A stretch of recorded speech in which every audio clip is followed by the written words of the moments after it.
In Movies and Money today, Arnold Schwarzenegger and Linda Hamilton return to the Terminator franchise. Here's a look. My name is Sarah Connor. I hunt Terminators. August 29, 1997 was supposed to be Judgment Day, but I changed the future. Movie man Erik Childress joins us now. Erik, is this going to be the big kickoff to the holiday movie season? Well, it will certainly kick off the holiday movie season, Angie. How big it is going to be remains another question. Terminator Dark Fate is asking audiences to throw away all of the sequels after 1991's Terminator 2 Judgment Day. They are advertising the film as not just the return of Schwarzenegger and Linda Hamilton, but also of James Cameron, who is on board as a producer rather than a director. I believe Dark Fate will have a decent opening somewhere in the low 40s, which is not good news given a $185 million budget, since it is going to need over $500 million worldwide, which is something the Terminator franchise has not achieved since T2. Erik, let's hear your top 5 picks that will get the biggest buzz in the industry this holiday season. Certainly, Angie. And right at the top, you can expect 2 films to absolutely dominate the season, from just before Thanksgiving to well after Christmas.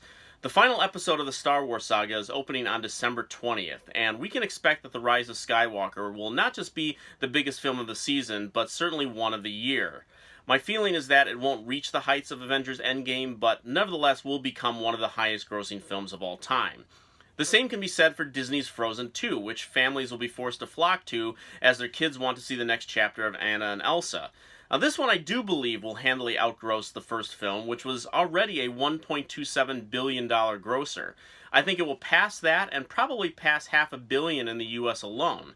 After that, it's another sequel, Jumanji Next Level, which should be a healthy number 3 on this list with over $300 million, if maybe coming up a little shorter than the $962 million the first sequel made. Then rounding out the top 5 are a couple of films you believe may surprise people with how well those films just might do. Yes, and I do think it is a bit more than just wishful thinking. A Beautiful Day in the Neighborhood starring Tom Hanks as Fred Rogers, or Mr. Rogers as we lovingly came to know him, just seems like the film that the world needs right now. Political bickering and hatred amplified by social media could certainly use a strong dose of a human being who tried to teach and bring people together. Please won't you be my neighbor? Hello, neighbor. I have a feeling this is going to be this year's wonder, a PG-rated film that all ages can enjoy and will draw word of mouth all the way up to another national treasure, Tom Hanks, receiving a nomination for Best Supporting Actor. That opens on November 22nd. Then less than a week later, we may shift gears to a film about murder, but a really fun one. Rian Johnson is not helming this year's Star Wars film, but follows up The Last Jedi with the incredibly entertaining whodunit Knives Out. Sure, it has a little political commentary buried within, but I don't think that will stop audiences from going who made Kenneth Branagh's rather lifeless by comparison remake of Murder on the Orient Express a $100 million hit a few years ago. I believe they will do the same for Knives Out. Then as a wild card to watch out for in the same spectrum that will draw adults and possibly even teenagers as well, and that is Greta Gerwig's follow-up to her acclaimed Lady Bird, a new adaptation of Little Women.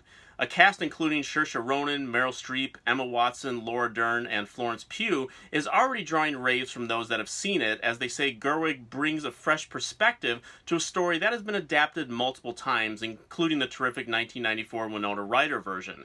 Award season is part of the holiday movie season, and I think the buzz is going to generate could make it a favorite across generations. Nicely done. Happy Halloween, Erik. We'll see you here next week. Thank you, Angie. For more Business First AM, check us out on social media. We're on Facebook, YouTube, and Twitter. And go to businessfirstam.com for where to see our show on TV.